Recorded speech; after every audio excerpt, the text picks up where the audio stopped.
You're way more Neanderthal than you think, at least when it comes to your DNA. These ancient hominids were shorter and stockier than humans today. They made stone tools, used fire, wore clothing, and had some rituals of their own. The official theory says that they went extinct 40,000 years ago, but a new study says Neanderthals probably never really disappeared completely, but could have mixed with modern humans. It looks like every modern human has about 3% of the Neanderthal genome in their DNA.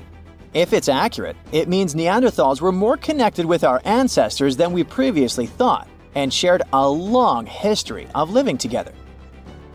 Neanderthals were very close relatives of modern humans, but our families separated about 500,000 years ago. More than 10 years ago, scientists discovered that Neanderthals had families with the early humans who traveled out of Africa. Because of this, people living outside of Africa today have about 1 to 2% of Neanderthal DNA in their genes. We now have only 3 really good examples of complete genetic code from these ancient hominids. The first one comes from bones found in a cave in Croatia that are 50,000 to 65,000 years old. 2 more examples, which are about 80,000 and 50,000 years old, were found in caves in Eurasia. Scientists still aren't sure as much about how modern human DNA got into the Neanderthal genetic alphabet because they don't have enough material to study. But they did compare the existing DNA of 3 Neanderthals with the DNA of 2,000 modern humans. They found that the Neanderthal DNA might be made up to 3.7% of modern human genetic code. It means that in the ancient Neanderthal population, about 1 in 30 parents were modern humans. The scientists found that modern human DNA got mixed into the Neanderthal genetic alphabet during at least 2 periods when humans and Neanderthals were interbreeding. This happened once about 200,000 to 250,000 years ago, and again about 100,000 to 120,000 years ago. There might have been other times they mixed, but we can't see those in the DNA we have now. Another recent study, which hasn't been fully checked by other scientists yet, says that most of the Neanderthal DNA in modern humans came from one big period of mixing, about 47,000 years ago, that lasted for almost 7,000 years. Scientists found skulls that are about 100,000 years old in 2 caves in the Middle East. These skulls look like they belonged to early modern humans, but have some features like bigger eyebrows that might show they had Neanderthal DNA. This could be because of gene flow from Neanderthals, and it fits in the mixing time frame. The study also looked at the genetic differences in the 3 Neanderthal genomes and found out that Neanderthals had an even smaller population than scientists thought before. It could be another proof that Neanderthals didn't just go extinct, but became part of the modern human gene pool. Many groups of modern humans left Africa and mixed with Neanderthals so much that Neanderthals couldn't stay separate. In the future, scientists want to study how modern human DNA affected Neanderthals. This could help us understand if this mixing had good or bad effects on Neanderthals. Neanderthals aren't our only relatives from the past. There used to be at least 9 species of humans on our planet. One of them, Homo habilis, earned the nickname handyman because stone tools were found with its remains. It lived in eastern and southern Africa. This early human had a slightly larger brain than its older relatives and an ape-like face. Homo habilis was about 4 feet tall and ate a variety of foods. For a long time, scientists thought Homo habilis was the oldest member of our human family. But new dating methods have shown that Homo erectus, another ancient human, might be older and not related to Homo habilis. Homo naledi is a more mysterious member of our human family, discovered in a South African cave in 2013. It's the only region of the world where their remains were found. They walked on 2 feet, but were also good at climbing trees. They were small, about 4 feet 9 inches tall, weighed around 88 pounds, and had small brains.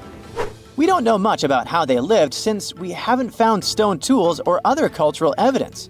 But some scientists think they might have buried their deceased and made cave art. In 2010, scientists found some fossils in a cave in Siberia, but they weren't sure what species they belonged to. These fossils are from a group called the Denisovans, who lived between 194,000 and 51,000 years ago. We don't know much about them because we only have a few fossils, but DNA analysis has shown that Denisovans were closely related to Neanderthals and modern humans. They even had families with early humans, especially in Southeast Asia. There aren't enough fossils to give Denisovans their own species name, but their genes are found in modern humans, which means they might be part of our own species. As scientists study more about Denisovans and fossils in Southeast Asia, we might understand better how different species fit into the Homo family tree. In 2003, they found fossils of a very small human-like species in a cave on the island of Flores in Indonesia. These tiny people lived between 100,000 and 50,000 years ago. They were only about 3 feet 6 inches tall. Scientists think they might have come from another species, Homo erectus, and became smaller over time because they lived on an island with limited food. Because of their small size, they're often nicknamed hobbits. Around 40,000 years ago, Homo sapiens, yep, that's us, were the last humans left out of many different kinds of human-like species that walked on 2 legs. So, the logical question is, what happened to the others? And what did we have to do with their disappearance? Some scientists think we survived because our offspring lived longer, or because we were better at handling changes in the weather. Others think we might have competed with other human species, or maybe mixed with them and shared genes. About 300,000 years ago, the first Homo sapiens lived in Africa. They didn't look exactly like us, but they were more similar to us than other early humans. They had tall, round skulls with almost straight foreheads. Unlike Neanderthals, they didn't have thick brows or jutting jaws like Homo naledi. They also had chins, which no other early humans had, though we still don't know why. Homo sapiens lived in bigger groups and had more genetic diversity compared to other early humans. This helped us in many ways, not just in staying healthy. Having big social networks across different places was like having a safety net. If we ran out of food or water, we could go to other groups we were connected to, and they would help us because we weren't strangers, we were family. These big networks also helped these early humans share new ideas and inventions. A big simulation showed that later species of humans could live in many different environments because of these wide networks and the ability to adapt. We know that Neanderthals were really smart, but Homo sapiens might have been just a little bit smarter. Small inventions like weaving and sewing needles could have given Homo sapiens an edge. Scientists have found evidence of weaving from 35,000 years ago and sewing needles from 30,000 years ago. Weaving lets you make things like baskets and nets to catch food. Sewing needles help you make better clothes and tents, which keep you and your youngsters warm and safe, which is very important for survival. 54,000 years ago, there was one interesting group that lived in caves. A father, daughter, and a couple of other members who were their close relatives. And the cool thing here is that they were the first Neanderthal family we know about. A team of scientists studied ancient DNA from their teeth and bones to learn more about early human society. And this research showed a cool thing. They probably lived in these caves at the same time, together. There were 11 Neanderthals that lived together in one cave, and 2 others from another cave that was somewhere close in the neighborhood. So there were 13 of them, 8 grown-ups and 5 kids. Together with their DNA, scientists also found their stone tools and animal bones. Neanderthals are the ancient human relatives that are definitely the closest ones to us. Their skull was long and flattened if you compare it to the skull of Homo sapiens that's more globular. They also had this specific prominent brow ridge above the eyes. You can easily recognize them by their face too, with the central part of the face protruding forward. Plus, they had a large, broad nose. Some believe their nose was a way of adapting to living in cold, dry environments. When the inside of the nose is bigger, it moistens and warms the air you breathe better. Unlike us, they didn't have much of a chin. Also, scratch marks on their front teeth tell us Neanderthals used them like a third hand when they would prepare food and work with materials they used. Their bodies were strong and muscular, with wide shoulders and hips. Their average height was 5 to 5.7 feet, with a weight of 140 to 180 pounds. Their stocky appearance with short lower arm and lower leg bones minimized their skin surface, better protecting them from the cold. Their lifespan was about 30 years, even though some of them lived longer than that. Neanderthals would dwell in regions that are now Europe and Asia for over 350,000 years. They disappeared somewhere around 40,000 years ago. That's about the time we could find traces of Homo sapiens in Europe. Their families were close-knit groups of 10 to 20. That's a lot less than the population of any ancient or modern human community. It's more like the size of groups of endangered species that are close to going extinct. These Neanderthals lived in their caves with small communities, but they didn't live isolated from the rest of their kind. They relied on each other for survival. They took care of one another, especially those who couldn't care for themselves. Also, their caves aren't as primitive as we might imagine.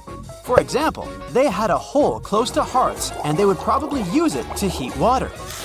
Also, they would organize their space. They had sleeping areas, parts of the cave where they could leave trash, and areas where they could make stone tools and prepare their food. They would travel through the river valleys to catch their prey, such as bison, ibex, horses, and other animals. They were skilled in planning their strategies. Some studies showed they were aware of reindeer migration patterns, so they would plan their actions according to their predictions of where their prey could move. One of the biggest animals they would go after was the woolly mammoth. You know them, a relative of modern elephants covered in fur with a weight of up to 12,000 pounds that went extinct a long time ago. And studies showed woolly mammoths and Neanderthals shared some genetic traits. It's not that surprising when you think about it. Both species developed from African ancestors before they managed to adapt to the cold, harsh climates of Eurasia during the Ice Age. So they faced similar conditions and both went extinct at about the same time. Neanderthals also used stone to make tools, similar to ones other early humans used, such as scrapers and blades made from stone flakes. These tools scientists found in both of the caves they studied are created using the same raw materials. That means the communities probably hung out and interacted with each other in some way. Until the 20th century, many thought that Neanderthals were very different from modern humans, considering their genetics, physical appearance, and behavior. But more recent discoveries about this well-preserved Eurasian fossil population have shown that some of the people in it were the same as people alive today. Neanderthals lived before and during the last ice age, in some of the harshest places that humans have ever lived. Besides their tools and catching animals, they also gathered plants from around their area. They would also eat cooked vegetables relatively often. Their ability to stay alive for tens of thousands of years during the last ice age is a good example of how humans can adapt to almost any situation. Neanderthals made the earliest cave art that we know about. Scientists explored 3 Spanish caves where they lived, and all of them had black and red paintings of dots, animals, and geometric symbols, together with handprints, hand stencils, and engravings. These paintings were made more than 60,000 years ago. Since Homo sapiens came to Europe 20,000 years after that, we can assume Neanderthals were the only human species on the continent at the time, so they must have been the ones who created this art. Also, these caves were 435 miles apart, so it wasn't like only some of the Neanderthals knew about it. Paintings were obviously their long-lived tradition. They were also big fans of fashion. They made their own jewelry, some of it out of eagle talons. The oldest examples we could find are nearly 130,000 years old. They also most likely used pigment to camouflage or decorate their bodies. Also, Homo sapiens weren't the only species that used fires. Researchers looked at more than 140 fireplace sites across Europe and realized Neanderthals used fire there for a long time too. These signs included charcoal, burned bones, and heated stone artifacts. Neanderthals used fire for cooking food and making tools. They would stick wooden shafts into pieces of stone with pitch, which would be like natural glue. Since burning the bark of birch trees is the only way to make this sticky liquid, the Neanderthals must have been able to control fire. Most people imagine Neanderthals probably grunted, but that's not true in reality. They didn't quite sound like us either. Their big chest, posture, and the shape of their throats probably resulted in a voice that was louder and higher pitched than the average human's voice. They probably didn't have sophisticated vocabularies as we do, but they could use complex speech because they had the hyoid bone.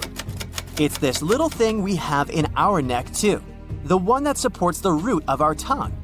It's the same feature that allows us to vocalize as we do. They were more similar to us than we might expect. Some believe Neanderthals even built boats so they could sail across the Mediterranean. And it's not like Neanderthals lived somewhere, went extinct, and then modern humans showed up. It seems these groups did meet around 100,000 years ago in the Arabian Peninsula or in the Middle East. That's when the first groups of modern humans were moving from Africa. Scientists analyzed the DNA of one of the Neanderthal women that lived more than 50,000 years ago, and it includes genetics from modern humans too. Some traits we have, like skin and hair color, mood, and sleeping patterns, are connected to the amount of sunlight we get. Neanderthals lived in Europe and Asia for a long time before modern humans arrived there, so they were used to less sunlight compared to the ones who came from Africa. Neanderthals had different traits because of their exposure to less sunlight, and these traits were passed on to their offspring when they had children with modern humans. In other words, some of the traits that modern humans have today are influenced by Neanderthal genes. For example, people who are night owls often have Neanderthal genes. Also, around 1% of Neanderthals had light skin, red hair, and perhaps even freckles. Admit it, whenever you think about Neanderthals, you picture these large, human-like creatures wandering around, bumping their heads, afraid of fire, and making weird noises. That's really far from the truth. There's actually more Neanderthal DNA in your genome than you know. It's estimated that up to 4% of the DNA of some modern humans can be traced back to Neanderthals. If you have no idea who these people were, let me get you up to speed. The Neanderthal was a species of early humans that lived in Europe and Western Asia as early as 200,000 years ago. As for their appearance, they looked sort of like us, but they were physically stronger. Their skeleton was also more durable and able to cope with the harsh environment. 200,000 years ago, people didn't live in houses or apartment complexes. So, their bodies needed to be able to survive in the wild. What's even more surprising is that their brain was larger than ours. But did that make them smarter? To answer that question, let's look at how these people lived back then. Neanderthals were hunter-gatherers, meaning they had to hunt and search for food. Back in their prime years, farming wasn't la mode yet. They were skilled at making tools and objects to protect themselves with, like spears and stone knives. They used these things to hunt animals, yes, but also to make clothing. And speaking of garments, a new study showed that Neanderthals might have been more fashionable than we'd previously suspected. These recent findings show that they may have been skilled in using plants to create yarn. This is based on the discovery of pieces of fabric from over 50,000 years ago in parts of Europe, where Neanderthals used to live. This is really important because it's rare for archaeologists to find perishable artifacts, such as plant products. Most of the things we find these days from previous eras are pottery and pieces of rocks and bones because they can better resist the test of time. Researchers used a special microscope to examine a cord fragment made of twisted fibers, which may have been used for a tool or net. Since it looks like they were able to twist plant fibers into making a cord, Neanderthals had probably been much smarter than we thought. It shows that they had great observational skills and were great at picking out which sort of plant was better to use. They also used fires to keep warm and cook food. It looks like Neanderthals were able to make use of flames that popped out spontaneously but were not able to create them consistently. Scientists have looked at some Neanderthal sites and found large amounts of ash. That means they had to constantly maintain a fire because they were unable to start it again if it went out. Other specialists believe Neanderthals did use fire, but they did not necessarily need it due to their physical abilities, which allowed them to handle cold temperatures better than modern humans. So, what did Neanderthals eat? Scientists have been able to get a glimpse into their menu, but that's only because these ancient creatures had this nasty habit. They didn't brush their teeth. If you don't brush your teeth regularly, a film called dental plaque will form on the surface of your pearly whites. Over time, this plaque will harden and turn into tartar or dental calculus, which is a combination of minerals, microbes, and leftover pieces of food. Scientists can use bits of the material trapped in dental calculus on fossils to study what our distant cousins ate and what their lifestyles were like. They can also examine ancient DNA to determine the species of microbes present in the mouth of a Neanderthal. Turns out that those living in Belgium ate mostly meat, including woolly rhinoceros and wild sheep, according to the DNA found in their teeth. On the other hand, the Neanderthals found in the El Cedron cave in Spain had a more plant-based diet, including mushrooms, pine nuts, moss, and tree bark. Other Neanderthals from different locations also showed consistent evidence of eating plants. One of the Spanish Neanderthals even had dental problems, and the researchers found evidence of medicinal plants in his teeth. He may have been trying to treat his pain. Another study performed at the University of York found that Neanderthals had some sort of prehistoric healthcare system. It worked regardless of how bad the injury or illness was. The research suggests that this care was provided out of real concern rather than self-interest. This challenges the stereotypical image of Neanderthals as brutes and selfish creatures compared to modern humans. The study found that many Neanderthals had severe injuries requiring ongoing care, such as massage, fever management, and hygiene. One individual who was around 25 to 40 years old at the time of his passing had a degenerative disease that likely severely limited his ability to contribute to the group. Despite this, he was carefully buried, which shows that he remained an important part of the group, despite not being able to contribute much to the daily workload. In case you're wondering, Neanderthals aren't technically our direct ancestors. They're sort of a distant relative, if you'd like, because some of them lived at the same time as modern humans. We coexisted for thousands of years, with Neanderthals living in Europe and Western Asia, and modern humans spreading out of Africa around 50,000 years ago. There is evidence that the two species interacted and even interbred. That's why some humans today have Neanderthal DNA in their genetic makeup. However, the precise nature of their relationship is still debated among scientists. Despite their physical advantages, Neanderthals eventually went extinct. Some people think Neanderthals as a species were not successful because they disappeared a long time ago, but they actually did very well. They lived in difficult conditions for a very long time, much longer than modern humans have been around. Modern humans have only been around for about 100,000 years or so, and only started living in cold areas about 40,000 years ago. There are many factors that may have led to the extinction of Neanderthals. It is believed that changes in their natural climate and competition with modern humans were two of the main reasons. Neanderthals specialized in hunting certain animals, but when those animals went extinct, they may have struggled to find food. Additionally, modern humans had advantages, such as trade networks and better technology, including sewing needles or bows and arrows, which may have given them a competitive edge. Although there is no evidence of direct conflict between the two species, it is known that they interacted. Some people even believe that Neanderthals did not fully go extinct, since their traces of their DNA can still be found in some people. So, what if the Neanderthals hadn't gone extinct?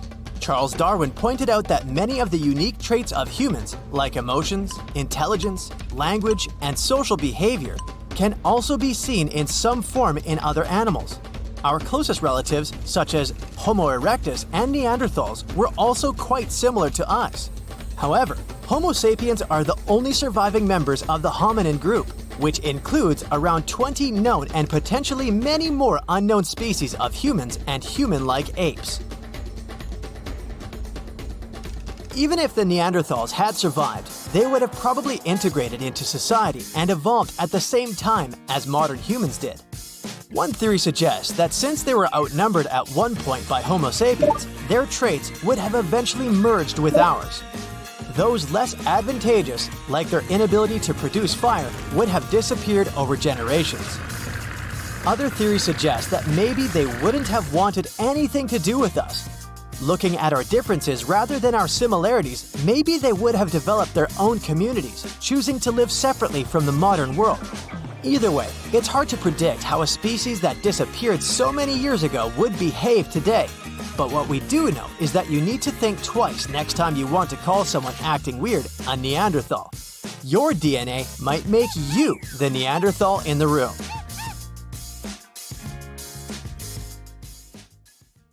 Remember the Neanderthals? Our superstar humanoid cousins of the Pleistocene era in all their wide-nosed and slope-foreheaded glory?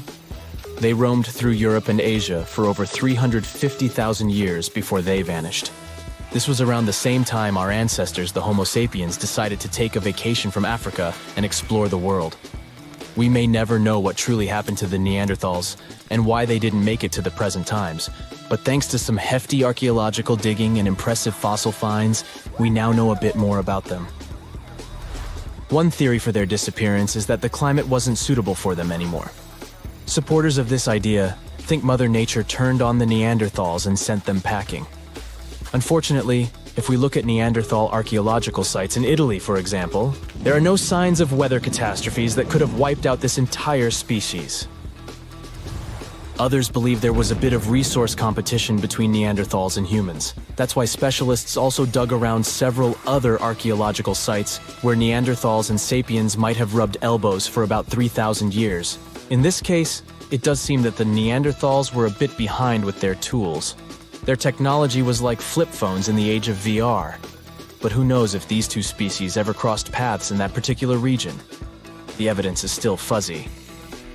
How they went extinct isn't the only information we're curious about when it comes to Neanderthals. Other scientists, for instance, are trying to decode some of the Neanderthal molecular barcodes to identify their specific traits, some of which you might share, believe it or not. Sure, Neanderthals as a whole species did, in fact, go extinct. But that's not to say remnants of their DNA can't be found in humans. Now, you know how things go when folks live near each other. Some genetic mixing was bound to happen. The evidence? A dash of Neanderthal DNA which was found in modern folks. Now, this is where the plot thickens. Scientists thought that since Neanderthals never lived in Africa, their DNA wouldn't be found in modern African populations. Well, it turns out that African people have about 0.5% Neanderthal DNA too. This doesn't mean our Neanderthal relatives simply teleported through African territories without leaving any trace behind. What this discovery actually implies is that early humans might have visited Europe, mixed their genetic material with that of Neanderthals, after which they returned to Africa. That's a lot of migration. How did we stumble upon that Neanderthal DNA these days, you might wonder? Well, scientists gathered thousands of people from all around the world. Participants came from places like East Asia, Europe, South Asia, America, and Africa. Percentages may vary, sure, but around 20% of the good old Neanderthal DNA is still found in US modern folks. Sure, the average Joe only carries about 2% of that caveman swagger. If you're from certain places or families that have a smidge more Neanderthal in their gene soup, you're looking at 3% tops. Is there anything in particular that we share with our long-gone humanoid cousins? As it turns out, our Neanderthal ancestors gifted us more than just their company for some thousands of years. They also passed down the incredible legacy of their noses. Well, you see, the Neanderthals were outfitted with some seriously high-rising sniffers. These weren't just cosmetic, they were also quite the asset in chilly climates. The icicle-dripping, teeth-chattering kind of cold where your breath could freeze before it leaves your lips. During those days, the Neanderthal noses worked as personal heaters, warming and humidifying the cold, dry air they inhaled. For that kind of extreme weather, these impressive nasal skyscrapers turned out to be quite handy. When our Homo sapiens ancestors decided to leave the sunny savannas of Africa for a spot of frostbite up in Eurasia, they bumped into the Neanderthals. This encounter resulted in not just an exchange of pleasantries, but also an exchange of genes that coded for larger noses. This newfound genetic nugget was discovered by scientists who dug deep into the DNA of over 6,000 volunteers. To complete the study, these scientists meticulously compared this genetic data to snapshots of the volunteers' faces. They measured the distances between various points on each face, such as the height of the volunteers' nose bridges. They then played a game of spot the genetic marker to identify if certain facial traits were linked with specific genes. By the end of this exciting chase, they hit the jackpot. 33 shiny new genome areas were linked to facial features. One standout gene, named ATF3, was traced back to our Neanderthal ancestors and seemed to be the maestro of controlling nose height. Participants with Native American ancestry had Neanderthal hand-me-downs in this gene, contributing to their taller noses. Think of the ATF3 gene as a Neanderthal housewarming gift to us humans as we stepped into colder climates from Africa. Interestingly, this isn't the first time our ancestors have played pass the gene. Back in 2021, the same research team uncovered a gene influencing lip shape called TBX15. This gene was a little love note from the Denisovans, another set of our ancient relatives, who lived in Asia and went extinct around 30,000 years ago. Another part of the scientific community believes our Neanderthal buddies had this weird genetic feature when it came to their brains. Is that why they didn't make it? Through this theory, it was suggested that US humans might owe our brainy edge to a quirky gene mutation. This mutation gave our neocortex, that's the smarty pants part of the brain, a little population boom in the neuron department. This amazing gene of ours isn't all that different from the Neanderthal version. It's just one amino acid off, just like ordering a coffee with one sugar instead of none. This tiny tweak is found in virtually all modern humans. Meanwhile, our extinct relatives, the Neanderthals, Denisovans, and other primate pals, all missed the mutation memo, at least according to the study. Now, let's not get ahead of ourselves. Just because we have more neurons doesn't necessarily mean we're geniuses by comparison. But these results do suggest that we might have rewired the brain in a way that gave us a cognitive leg up. Also, it's not all about this lone amino acid difference. It's just a piece of the puzzle. Scientists have previously found a whopping 96 differences between our DNA and that of Neanderthals that could have potentially affected our different outcomes as species. Studying Neanderthal DNA also gave us some insight into their relationships. In fact, we now have some solid evidence of what a Neanderthal family looked like. And surprisingly, it's not really that different from ours. For this study, researchers gathered information from a Neanderthal archaeological site located in Asia. They discovered that one particular family included a doting Neanderthal dad, his teen daughter, and a sprightly young lad who was possibly their nephew or cousin. Part of the group was also an older female relative, maybe an aunt or granny.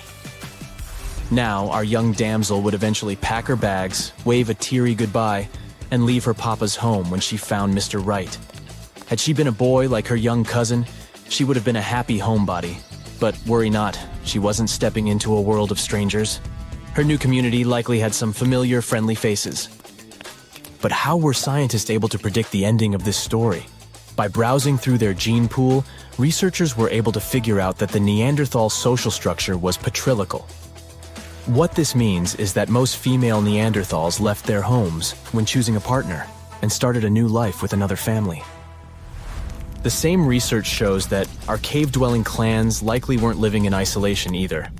Families living close by were probably visiting the same rock sampling areas to make their stone tools, the equivalent of a neighborhood hardware store. And when they weren't tooling around, they were busy hunting delicious meals like ibex, horses, bison, and other wandering critters. Scientists, however, were careful to add that this ancient family portrait might not represent the full spectrum of Neanderthal social life. They've kindly asked future archaeologists to get more Neanderthal DNAs on the Ancestry websites. One iced frappuccino for me, please, and with a double shot. Now, I suspect this is something you'd never hear if you traveled 100,000 years ago to check out on your super great-great-great-grandparents. First off, you wouldn't hear anything resembling human speech for a simple reason. The early humans developed a capacity for language about 50,000 years ago. So, to talk to your ancestors, you'd need to use some of the oldest forms of human communication, including talking or making sounds, drawing or painting, dancing, acting, and using symbols. For example, if you made some weird noises like grunts or guttural sounds, it would mean you're trying to communicate with your peeps or warn them about something. Another reason why no one would grab iced frappuccino back then is that 100,000 years ago, Earth was going through a serious ice age. Who wants an icy, refreshing drink in the middle of winter? It wasn't quite a full-blown glacial period, but it was definitely way colder than it is now. The sea levels were low and there were glaciers everywhere, which made it super tough for our early human ancestors to get around. Some even kicked the bucket while trying to migrate to other areas, especially up in Northern America and Europe. Back in the day, when humans were still figuring out this whole survival thing, they chowed down on some pretty, fancy stuff. We're talking tartar steak, sashimi, you name it. Okay, I'm exaggerating a bit. It wasn't an iconic fresh dish, but raw meat. Not a Japanese cuisine staple, but a plain fish. There weren't Michelin restaurants serving fancy dishes and Gordon Ramsay recipes, but prehistoric foodies happily munched on nuts, seeds, and berries. And you know what? Their lifestyle is gaining popularity today. And there's even a so-called paleo diet. Paleo stands for the Paleolithic period. The idea is all about eating like our early human ancestors did. Some scientists believe that our genes haven't quite caught up to the modern diet that came from farming. Thanks to farming, we've got grains, legumes, and dairy galore. But it turns out that these changes in our diet happen faster than our bodies could keep up with it.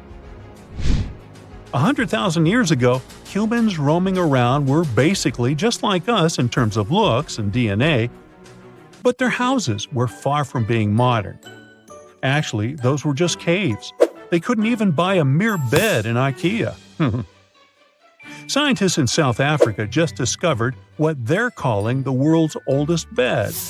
And no, it's not a fancy mattress with adjustable firmness settings. It's actually made of grass. Archaeologists stumbled upon mats of grass and sedge that were stacked half an inch thick on the floor of a rock shelter. And get this, the bedding is 77,000 years old. That's like 40,000 years older than the previous record holder. The mats were covered with leaves from a tree called the river wild quince, which repels pesky insects. These prehistoric folks were basically having a bed and breakfast situation going on in their cave. But let's be real, living in a cave is pretty gross. Insects, rot, and lice are just a few of the issues. But instead of bouncing to a new spot when things got nasty, these people burned their bedding and made new ones. Yeah, seems like 100,000 years ago, life on Earth was totally wild. Sure, microbes and amphibians were chillin' for billions of years before that, but things were way different back then. So, during a prehistoric trip, you could have bumped into one of the biggest mammoths ever. Yup, the Columbian mammoth was a beast. Standing at 13 feet tall and weighing over 10 tons, it had curved tusks that were even longer than its body, somewhere over 16 feet. These weren't like those woolly mammoths you see in movies with their thick brown fur. The Columbian mammoths didn't need that kind of coat, because they didn't live in the icy regions of Europe and North America. But don't let their lack of fur trick you. These creatures were massive and could have been a real threat to humans who lived near them, even though they were plant eaters. Another beast you'd stay away from is Toxodon. This land animal had some seriously cool curved teeth that gave it its name. It looked like a rhino, but with some similarities to rodents too. The last one was spotted only 5,000 years ago, and that's pretty recent in the grand scheme of things. Charles Darwin even used the Toxodon as an example to explain evolution and anatomical differences. Some people think it might have been semi-aquatic, but its grass-eating habits suggest otherwise. Not only was the Earth full of cool animals, but it also had a diverse human population. There were all sorts of new species popping up left and right, and they were on the move, looking for a better place to call home than Africa's dry and dusty areas. One of those species was Homo floresiensis, aka the hobbits.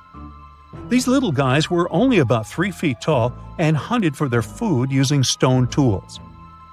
They were totally unknown until recently, when scientists found their remains in caves all over the world. Homo erectus were the first humans who actually looked like us. They were total trendsetters, standing upright and all. They were the first to explore outside of Africa and check out other continents. These guys were pretty smart too, making cool tools and even cooking their own food. But unfortunately, they got a little too comfortable and lazy. They didn't keep up with the changing climate and eventually went extinct. It's a shame, really, because while other humans were hustling to improve their tools and survive, Homo erectus just couldn't keep up with the times. Lesson learned: don't be afraid to get out of your comfort zone. Homo sapien Neanderthals were basically our ancient cousins who lived in Europe and Asia. They were pretty smart and used fancy stone tools to hunt and survive. But let's not get too carried away with their intelligence, okay? The media likes to hype them up as geniuses, but there's not a ton of evidence to back that up. Modern people are the only non-extinct human species. You and I are part of the Homo sapiens sapiens subgroup that roamed the Earth 100,000 years ago, too. We were so smart that we even migrated out of Africa to Europe and Asia. Our intelligence was apparent from the very beginning. By the way, the era we're traveling in was called the Stone Age, as back then people learned how to tame stones. That was a tremendously large era that started over 2 million years ago, and it only finished in 3300 BCE. Let's dive into Plombos Cave. It's a super cool spot located in the Plombos Private Nature Reserve on the southern Cape Coast of South Africa. The cave may be small, only around 430 square feet, but it's got a big history. Early modern humans were all about Plombos Cave, visiting repeatedly between 100,000 to 70,000 years ago before a sand dune partially sealed the entrance. Above the sand dune, you'll find material from the later Stone Age. The coolest discovery? 2 pieces of ochre with geometric engravings that were found in 2002, marking one of the earliest signs of symbolic communication among early modern humans. It's about 75,000 years old. And it doesn't stop there. More engraved ochre pieces have been found in later excavations, proving that this type of communication has been around for ages. Plus, they found red lines of ochre drawn on a rock that dates back to 73,000 years ago, showing that painting was also happening back then. Also, in 2008, they discovered a 100,000-year-old ochre processing workshop with a couple of toolkits at Plombos Cave. These toolkits consisted of 2 abalone shells containing an ochre mixture that was possibly used for painting or other purposes. Our technology has sure made a quantum jump since the first tool ever was invented. But just so you know, it all started with pointed stones in Plombos Cave. Yeah, probably the reason why you have the internet today is because some prehistoric dude in Plombo's cave learned how to use pressure flaking and managed to sharpen the very first stone ever. And there were some inventions in between that, but yeah. What makes a giant, well, a giant? You know, big, enormous, you get it. Tough questions. It depends on who you ask. The ancient Greeks had cyclops, while ogres were spread out through all sorts of European folklore tales. The tallest person ever recorded was named Robert Pershing Wadlow, and he lived in the first half of the 20th century. He stood at an incredible 8 feet 11 inches tall, but had many medical issues throughout his life. Sadly, he only lived to celebrate his 22nd birthday. That's because Robert wasn't just tall. He had a condition affecting his human growth hormone, which didn't particularly make his life comfortable. Robert even had to wear leg braces in his adult years. During that same time, incredible discoveries were reported in North America. Some people claim to have uncovered weird-looking skeletons, much larger than previously associated with human beings. It immediately raised the question, did giants really used to roam our planet? Our story begins with the idea of a mound builder race. Some scientists back in the day claimed that these massive earthworks in places like the Mississippi Valley, called the Grave Creek Mound or the Great Serpent Mound, were built by some sort of prehistoric type of human, much larger and stronger than us Homo sapiens are today. From around 1812 to the 1860s, almost everyone in America writing about history was covering this mound-building race. However, not everyone agreed with the theory. There was this naturalist named Benjamin Smith Barton, for example, who warned about jumping to conclusions about giants.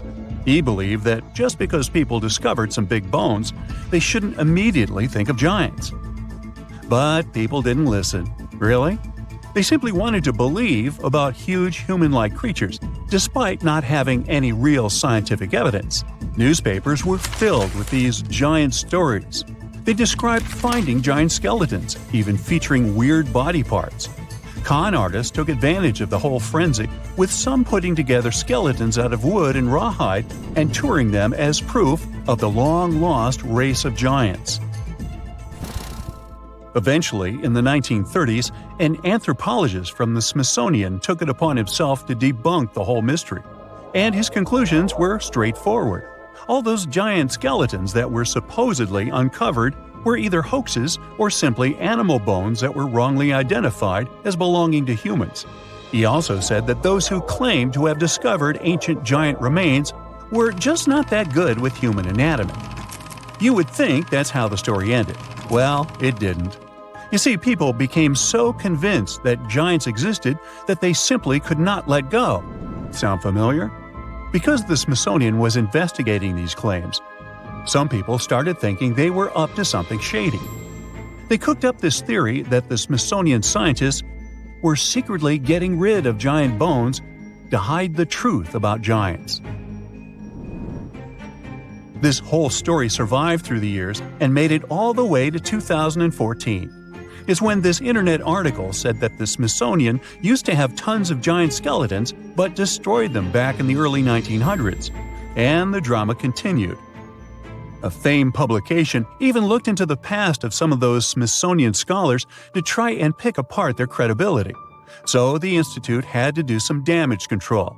They've since added new people on the team whose job is to figure out if those bones were correctly collected and studied. Now, it wasn't just North Americans that claimed to have stumbled upon giants. The French had their own discoveries too. Their story takes us back to 1890, when an anthropologist was digging around a Bronze Age site in Castelnau, France. What he found were 3 bone pieces that looked like they came from a giant human. The findings included a massive thigh bone, a shin bone, and a regular upper arm bone known as a humerus. Now, if we put all these bones together and calculate the proportions, they lead us to this towering figure, somewhere between 10 and 11 feet tall. However, in 2022, contemporary scientists took another look at those bones. They concluded they most likely belonged to a cave bear, not a human. It wasn't that unusual for people back in the day to confuse giant animal bones with those of humans. Now, the truth is, our ancestors were in fact taller than we are today, despite them not being technically giants. The average human body has changed a lot over thousands of years. We're not as big and strong as our ancestors were. In fact, we've been on a bit of a downsizing trend, especially in the last 10,000 years, and it's because of a mix of factors. Our genes, the world around us, and how we live our lives all play a role. Way back around 40,000 years ago, European men were towering at around 6 feet. They had a seriously tough life, though, hunting and gathering all day. That lifestyle required a good muscle structure, and their African roots might have given them that extra height, which came in handy in warm climates. Moving on to 10,000 years ago, we can already see a big change in European males.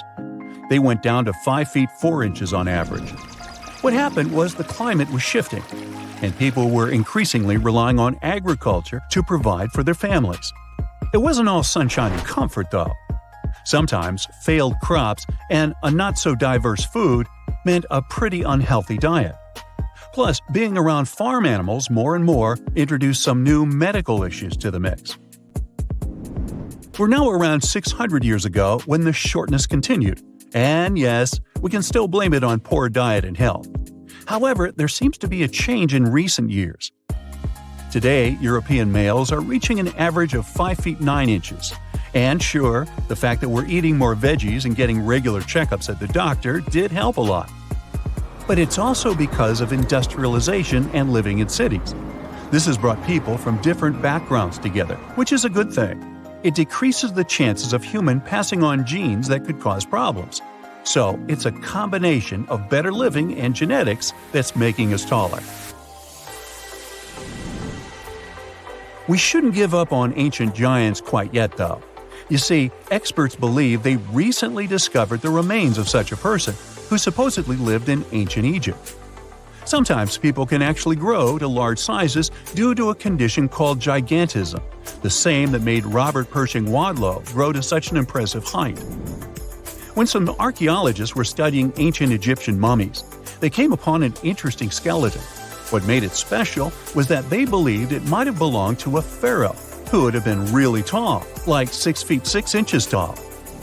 To put that in perspective, that's way taller than Ramses II, who was the tallest recorded Egyptian pharaoh and stood at about 5 feet 9 inches. These experts took a closer look at the newly found bones, especially the long ones, and found evidence of something called exuberant growth, which basically means this person's growth was off the charts. It's a clear sign of gigantism, they say. Now, this discovery is important because it makes this mummy the oldest case of gigantism in the world. No other Egyptian pharaohs were known to be giants. It's also fascinating because it tells us something about the health and nutrition of ancient Egyptian rulers.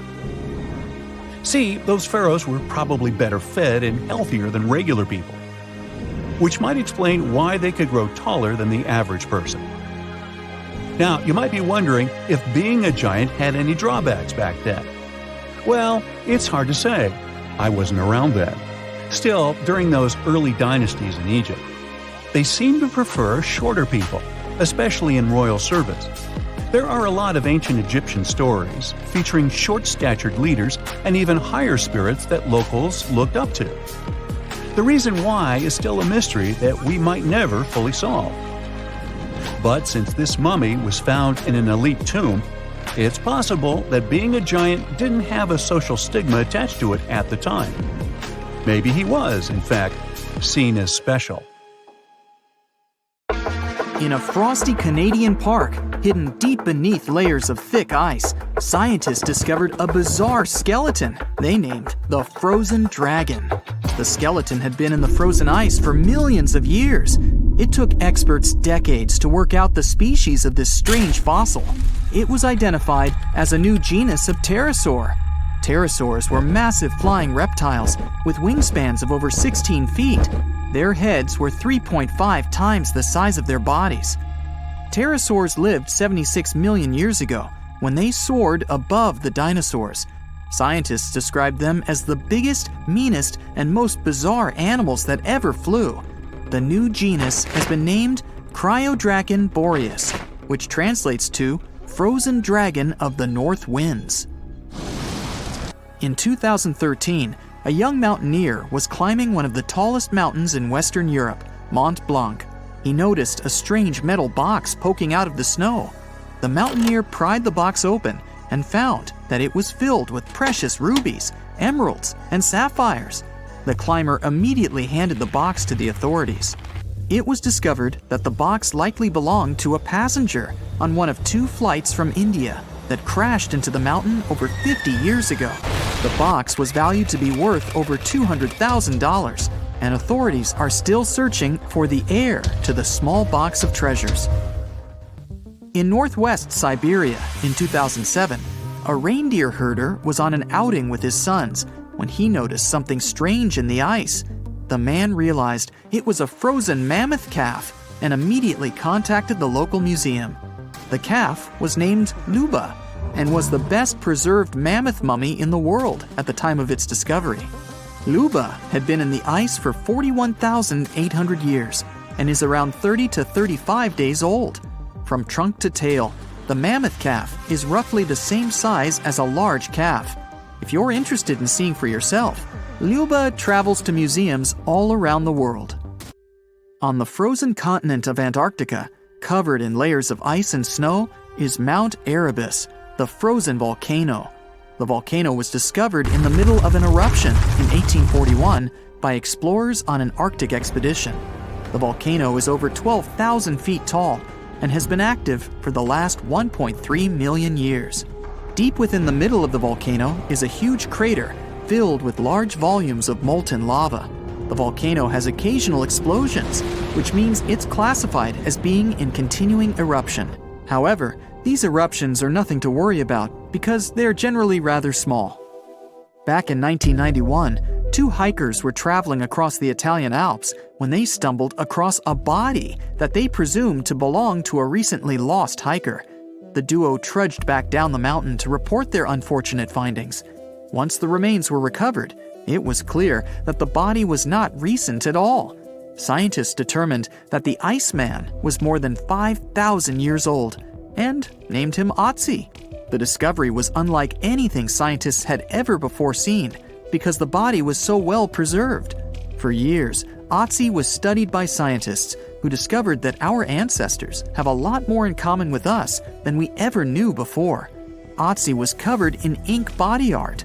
Research done on the contents of his stomach revealed that his last meal was dry cured meat, similar to the bacon we eat today. Otzi has at least 19 relatives living today, somewhere in Central Europe. Scientists were researching ancient squirrel burrows in Siberia when they came across something interesting. One of the squirrels had hidden away precious seeds deep beneath the ground. The seeds had been encased in ice for 32,000 years. The seeds were for the flower Silene stenophilia, which had long since gone extinct. Amazingly, scientists were able to recover plant tissue from inside the seeds and grow an entire crop of flowers. They've since reintroduced the previously extinct flower to natural habitats all across the world. In 1930, a team of Norwegian scientists sailed around the Arctic Ocean, conducting research on the seas and glaciers. They reached White Island, a dangerous and icy land no human had set foot on before, or so they thought. The scientists were shocked to discover the tip of a small boat sticking out of the snow. Frozen inside the boat, they found scientific equipment and various personal items, including a jacket monogrammed S.A. Andre. They had discovered the wreck of the famous Andre Arctic balloon expedition. In 1897, Swedish explorers, led by Andre, attempted to travel to the North Pole by hydrogen balloon. No one had ever heard from them ever again. People only found out what happened to them when the wreck was discovered 33 years later. It turns out that the balloon had crashed on White Island only 2 days after departing from Sweden. The explorers traveled along the island on a small makeshift boat, but were unable to make it any further. The best preserved woolly mammoth ever found was discovered in an area of permafrost in Siberia in 2010. Scientists named the frozen mammoth Yucca after the small village near where it was found. Yucca had been frozen for 39,000 years and is thought to have been around 6 to 8 years old. Because Yucca is so well preserved, it has been studied for years and provided new information about mammoths. In 2019, scientists reported that they were able to activate cells taken from Yucca's tissue. Maybe one day we'll have woolly mammoths roaming the land. From looking at pictures and videos of Antarctica, the continent appears to be freezing cold, covered in snow, and flat, except for a few small hills. Scientists believe that too. When studying the Gomburtsev Mountains in the early 2000s, they were shocked to discover that the small rocky hills were actually the peak of a gigantic mountain formation under a mile of snow. Using radar technology, researchers worked out that the mountains are really around 10,000 feet tall and sprawl across 750 miles. This is around the same size as the European Alps, except hidden under tons of ice and snow. At a gold mine in Siberia, a businessman was examining a nearby river when he noticed something interesting in the frost. It was a small woolly rhino calf that was later named Sasha. The woolly rhino has been extinct for 15,000 years.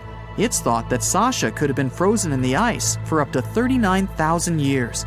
Sasha is unique because it's the only full-body woolly rhino to have ever been discovered. Glaciers around the northern Italian town of Pelo have begun to melt. Artifacts from decades and even centuries ago have been discovered pouring out of the ice.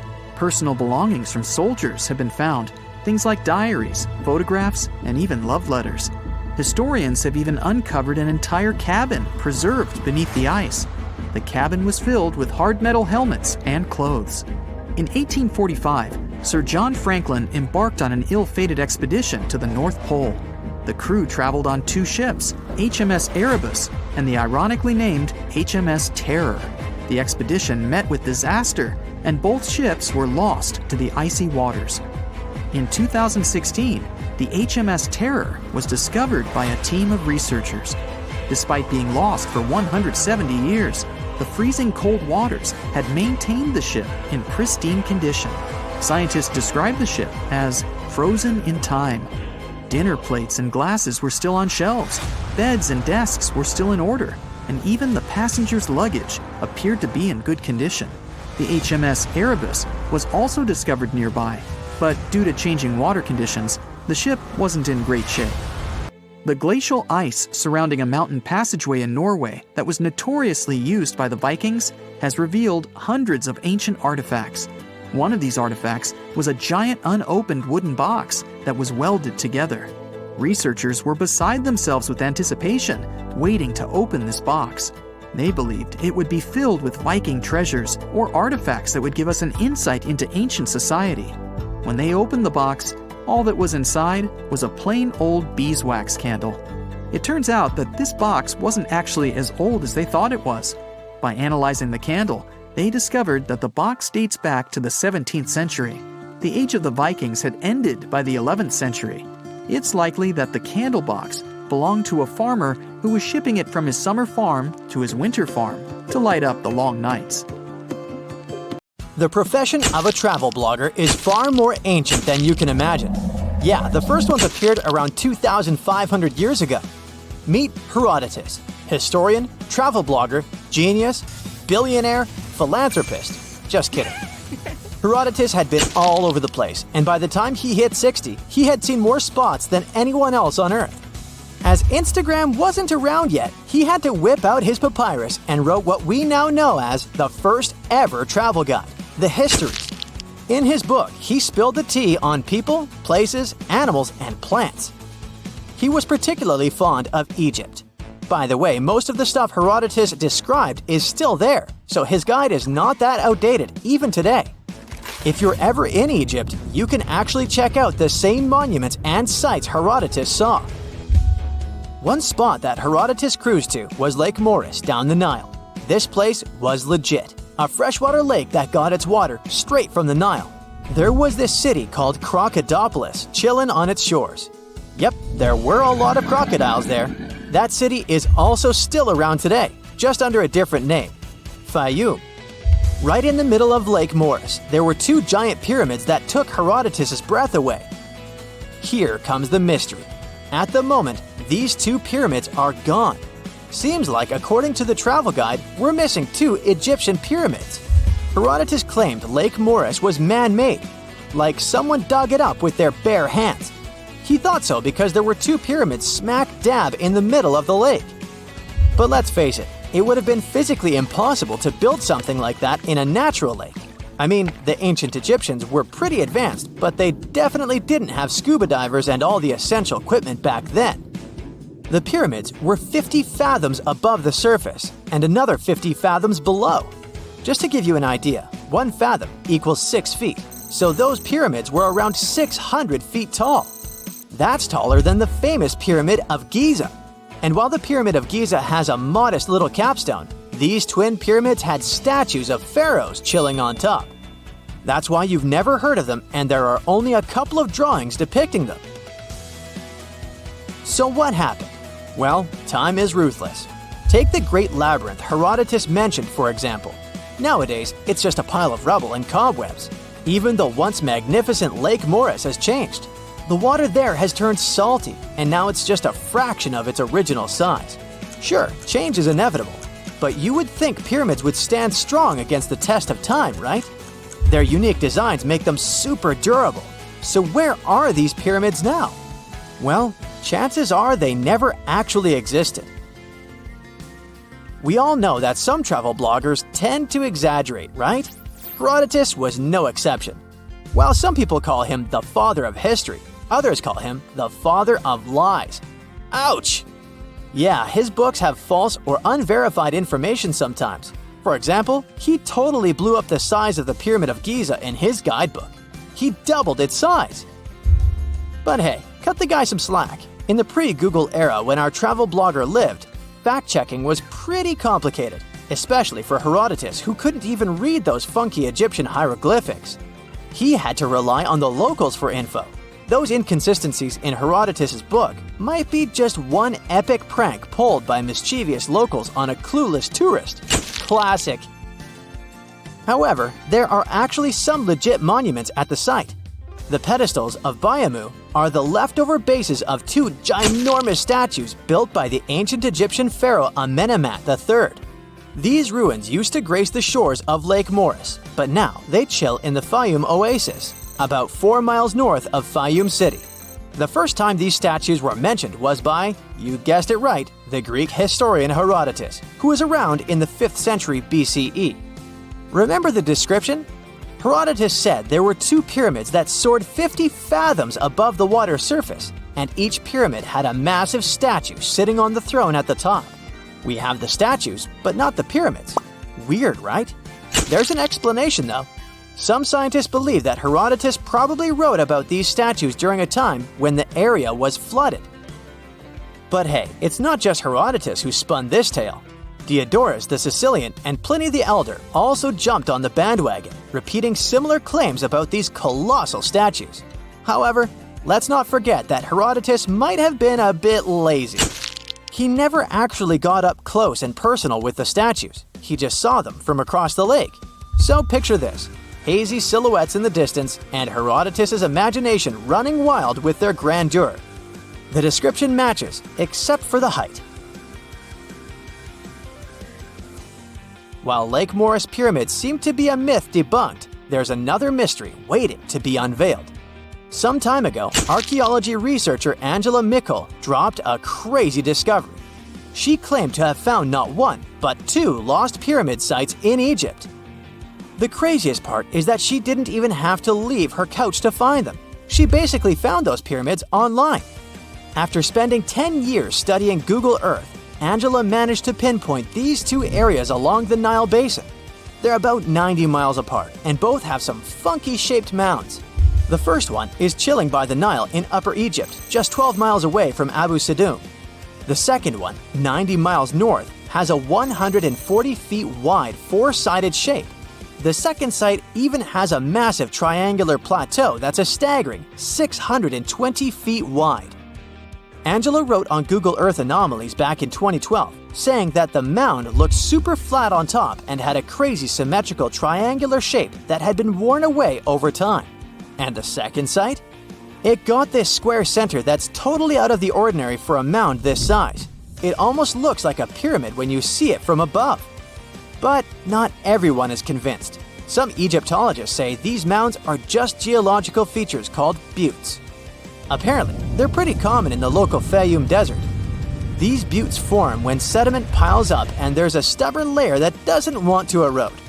So when the surrounding sediment washes away, that tough layer stays put and makes the hill all flat. Still, this one's just a theory as of now. By the way, Egyptian archaeologists just made one more incredible discovery. This time, it's not a theory, but an actual site. In January 2023, they found a complete residential city from the Roman era right in the heart of Luxor, a southern city in Egypt. This ancient city, dating back 1,800 years to the 2nd and 3rd centuries, is actually the oldest and most important city ever found on the eastern bank of Luxor. The archaeologists uncovered a bunch of awesome stuff during their excavations. They found several residential buildings, 2 pigeon towers that were used to house pigeons or doves, and even some metal workshops. Inside those workshops, they stumbled upon a treasure trove of pots, tools, and Roman coins made of bronze and copper. It's like a real-life time capsule. This kind of find is pretty rare in Egypt. Usually, they come across temples and tombs during excavations, especially on Luxor's west bank, where the famous Valley of the Queens and Valley of the Kings are located. But this time, it's all about this amazing residential city. And get this, back in April 2021, they announced the discovery of a lost golden city on Luxor's west bank that's 3,000 years old. The archaeological team called it the largest ancient city ever found in Egypt. It's like they're uncovering hidden treasures left and right. It's 9:59 a.m. when a man is jolted awake in his bed by a powerful, mysterious force. While he's trying to figure out what's going on, a giant 100-foot-tall column of water is already surging toward his hometown. In 20 minutes, most of his friends and family members will lose their lives when a sky-high wall of water sweeps away buildings, trees, and cars. And it can happen to you at any given time. It's the day after Christmas in 2004. Thousands of tourists from Europe and America are enjoying tropical beaches in Thailand, Sri Lanka, and Indonesia when a powerful undersea earthquake strikes off the western coast of northern Sumatra, Indonesia. It's a 9.3 magnitude earthquake, the most powerful ever recorded in Asia. It triggers one of the largest tsunamis in history, the Boxing Day tsunami, which will take the lives of 230,000 people within a few hours. The city of Banda Aceh in Sumatra, Indonesia, home to 260,000 people, is the closest to the earthquake's epicenter. In less than half an hour after the quake, huge 10-story tall waves crash into the city. More than 60,000 people lose their lives immediately. The destruction is so severe that almost no one in its path survives. Next, the tsunami hits Thailand. The waves, rushing at a mind-boggling 500 miles per hour across the Indian Ocean, reach the shores of Phang Nang and Phuket about 90 minutes later. Despite such a significant time gap, both locals and tourists are caught totally off guard. Many beachgoers even walk out onto the beach, curious about the strangely receding sea, only to be overtaken by a towering wall of water. Nearly 5,400 people, including 2,000 foreign tourists, won't survive that day in Thailand. An hour after Thailand, the tsunami hits southeastern India near Chennai. Debris-filled waves push miles inland, taking the lives of more than 10,000 people. Sri Lanka faces even worse devastation. The island will lose over 30,000 people, and hundreds of thousands will become homeless. The tsunami's incredible strength is evident even far away. 8 hours later, it claims its last victims in South Africa, 5,000 miles from the quake's epicenter. There, rogue waves catch swimmers off guard. Researchers from NOAA's Center for Tsunami Research explain that the destruction was due to the sheer power of the earthquake It originated from a megathrust fault. That's where heavy ocean plates dive beneath lighter continental plates. These faults are the largest in the world and lie underwater. The 2004 earthquake ruptured a 900-mile stretch of the Indian and Australian plates, 31 miles beneath the seafloor. Plus, instead of one quick jolt, the quake lasted for 10 minutes and released an unimaginable amount of energy. During the shaking, massive sections of the seafloor moved upwards by 130 feet. That's a lot. Such a sudden movement set colossal waves rippling across the ocean. Imagine it like dropping a massive pebble into the water. The thing is, tsunami waves aren't like those surfing waves you may imagine. No, they look like a fast-moving whitewater river that floods everything in its way. If you get caught in those raging waters, it's almost impossible to survive. If the powerful currents don't pull you under, floating debris will. That's the reason why, during earthquakes, there are usually many injuries and fewer lives lost. With tsunamis, it's the opposite. There's way fewer injuries than fatalities because it's too hard to survive. Catastrophic tsunamis like the one in 2004 are rare. That's why India and Sri Lanka had no record of such disasters. This lack of experience, combined with the absence of warning systems, made the consequences of the disaster even more tragic. People didn't feel the earthquake because they were far from the epicenter. And with no natural warning signs, no official alerts, and no history of tsunamis, the waves that hit crowded coastlines had devastating effects. By the way, the Pacific Ocean, the largest ocean on Earth, is where most earthquakes and tsunamis occur. Locally damaging tsunamis strike somewhere in this ocean about once every 1 to 2 years. 76% of the recorded fatal tsunamis happened in the Pacific, and 99% of tsunami casualties are caused by local or regional tsunamis, which occur more often and hit quickly. But then a question arises: could a tsunami as devastating as the Boxing Day one happen again? Unfortunately, the answer isn't very straightforward. A warning system has indeed been established in the Indian Ocean. Its goal is to alert coastal nations of potential tsunamis. But human behavior is still a critical challenge. This became clear during a real-life test in 2012.